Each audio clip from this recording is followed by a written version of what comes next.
فاكرين زمان لما كنا بنشوف صانع المحتوى مجرد واحد بيصور فيديوهات من أوضته؟ النهاردة بقى الدنيا اتشقلبت. اللي كانوا بيبدأوا بكم متابع وبيعملوا فيديوهات على قدهم بقوا دلوقتي نجوم، واسمهم نجوم السوشيال ميديا. شركات بتجري وراهم، براندات عايزة تشتغل معاهم، وحفلات وسفر وكاميرات وإعلانات. تعالوا نشوف مين اللي هيكسر الدنيا في صناعة المحتوى سنة 2025، وليه الشيف نادية كانت السبب الخفي وراء تفكك أسر مصرية كتير، ومين فيهم هيعرف يرسم الضحك على وشك، ومين هيخلي قلبك يقع من مكانه من كتر الرعب، وإزاي عرفوا يحققوا أرباح ومشاهدات بالملايين. هنبدأ باللي حصل مع إسلام فوزي، الموظف اللي اتمرد على الملل.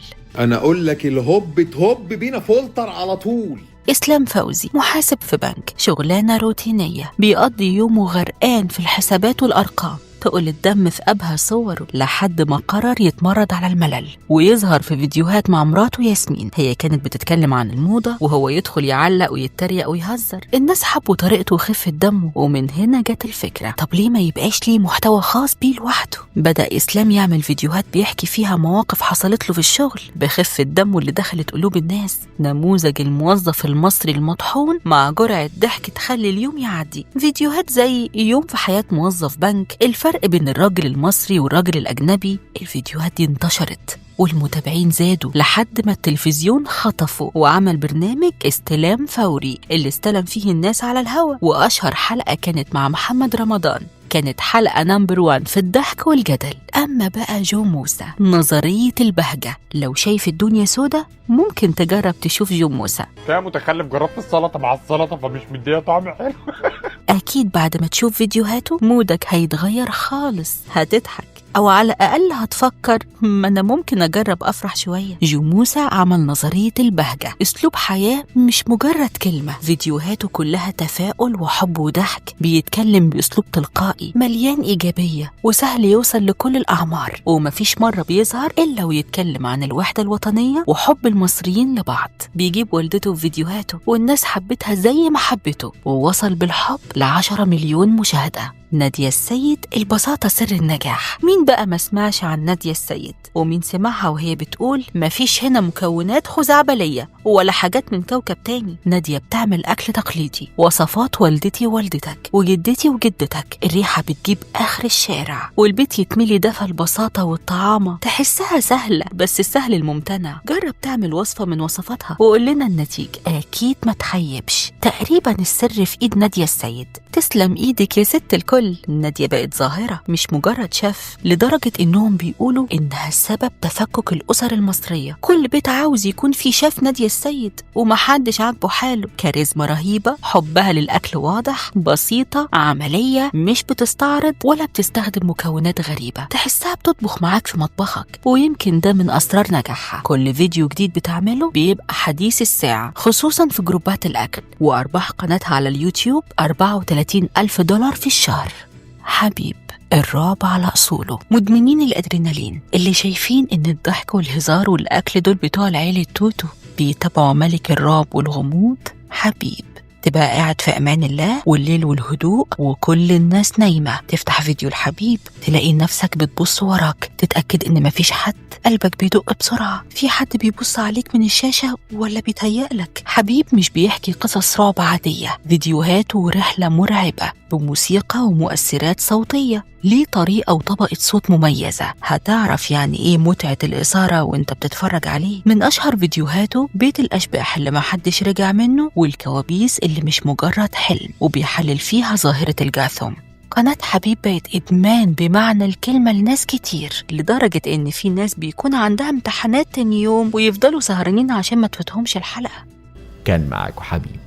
كود سري في قناة ماستري زون، الرعب بطعم تاني. تعالوا نروح ليوتيوبر جديد بيكسر الدنيا. كود سري على قناة ماستري زون، عامل تعاون تقيل مع حبيب، واللي يعرفه عارف انه يستاهل كل المتابعة. من اول حلقة الراجل ده فجر مشاهدات، وناس كتير بتقول كود سري ده هيبقى من اقوى اللي بيقدموا النوع ده من المحتوى. بس خليني أقولك حاجة، هو مش بيحكي لك قصص رعب وخلاص، ده أسلوبه لوحده يخلي الأدرينالين عندك يضرب السقف. ومش بس كده، بياخدك جوه القصة كأنك فيها بجد، تحس بكل لحظة، كل تفصيلة محسوبة ووراها هدف، لحد ما توصل للحظة اللي تقول فيها أنا مش قادر أهرب بس برضو مش قادر أبطل أكمل. يعني باختصار ماستري زون في حتة تانية خالص. أنا معكم سيرري، سلام. ندخل في الجد شوية ونشوف أشطر كتكوت ممكن يشرح لك نظرية النسبية كأنه بيحكي حدوتة قبل النوم. أحمد الغندور الدحيح. ليه مش بنحب المذاكرة؟ ما العلوم حلوة، الفيزياء سهلة ولذيذة كمان. أعزائي المشاهدين السلام عليكم، أهلا بكم في حلقة جديدة من برنامج الدحيح. الدحيح مش مجرد صانع محتوى، الدحيح ممكن يربط الحرب العالمية التانية بسعر كيلو الطماطم. مجنونة يا قوطة. هيديك محاضرة معقدة في البيولوجي والتاريخ وعلم النفس، وهتفهمها من غير ما تحس إنك بتتعلم، بالعكس هتحس إنك طالع رحلة. بالتقريب كده قناة الدحيح على يوتيوب عدد مشاهداتها عدى 55 مليون مشاهدة، ده رقم مش بسيط خالص. وبالنسبة للأرباح فالدحيح تقريبا بيكسب ما بين 60 ل 70 ألف دولار من قناته، وده طبعا بيتغير حسب عدد المشاهدات والإعلانات. يعني باختصار كده الدحيح مش بس بيشرح العلم بطريقة حلوة، ده كمان عامل شغل جامد وأرقامه بتتكلم.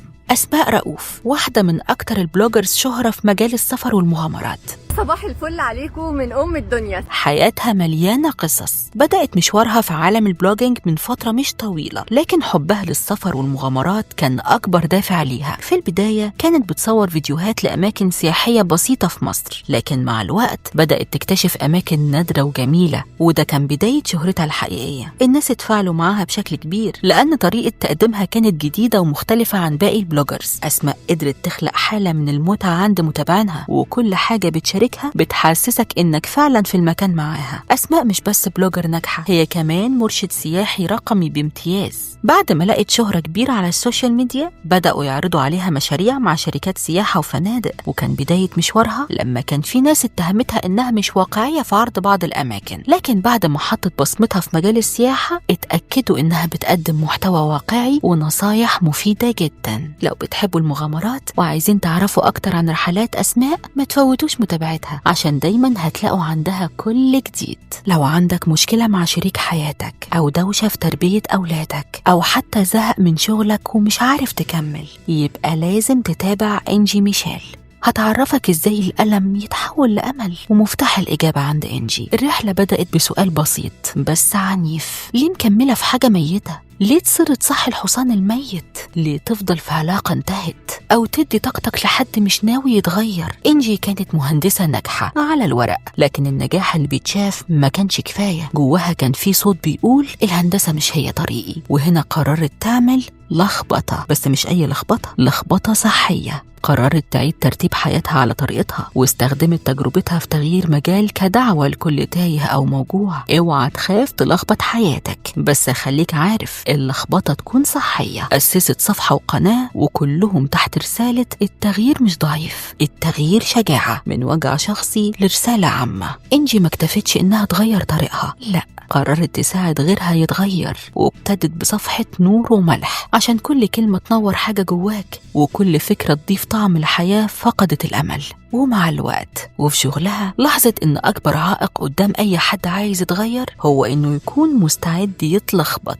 مش أي لخبطة، لخبطة نبع من التواضع، من الاعتراف إن في أفكار كنا فاكرينها صح عن نفسنا طلعت غلط. ومن هنا طلعت التسمية الجديدة لخبطة صحية. قناتها مليانة وصفات نفسية لحياة أهدى، لعلاقات أصدق، وطريقة تفكير أحسن، وكل ده بأسلوب بسيط تلقائي من غير ما تحس إنك في حصة تنمية بشرية. إنجي مش جاية تقولك تعالى تعلم، هي بتقولك تعالى نتلخبط سوا ونتعلم من الخبطة. ناس كتير وقفت على رجليها بسببها، اللي جوزها بيقول لها انت نكدية، واللي شايفة جوزها بارد وما بيحسش، ومشاكل الخيانة وتربية الأولاد، والست اللي عاملة دور الأم والأب في نفس الوقت. علشان كده قناتها بتكبر مش بس بعدد المتابعين لكن بتأثيرها. 500,000 متابع مش رقم وخلاص، ده دليل إن في ناس كتير كانت بتدور عليها وسط اللخبطة والضحك والدموع. جوه إنجي لسه البنت الصغيرة اللي بتحب الإذاعة المدرسية، بس صوتها دلوقتي بيوصل لكل مكان، وحلمها يبقى في يوم وزارة للعيلة، ويبقى في مراكز صيانة للعلاقات.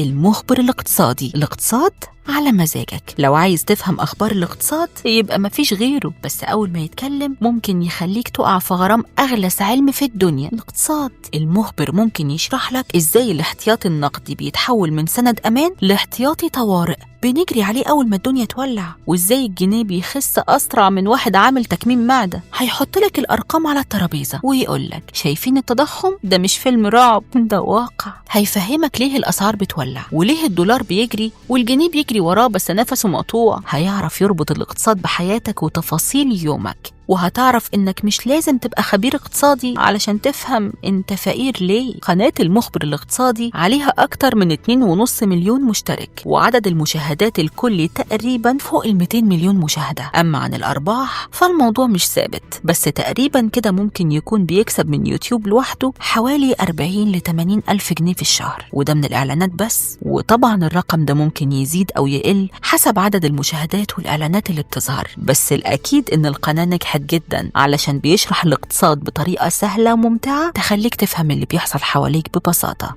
وطبعا النجاح مجاش في يوم وليلة، بس اللي بدأ قدر يوصل. دلوقتي دورك انت. مين من صناع المحتوى شايف انه بيتعب ويستاهل يبقى الترند الجاي؟ مين بتتابعه وتستنى فيديوهاته اول ما تنزل؟ اكتبوا لنا في الكومنتات، عايزين نعرف مين الناس اللي بتلهمكم، بتضحككم، او حتى بتخليكم تفكروا بشكل مختلف.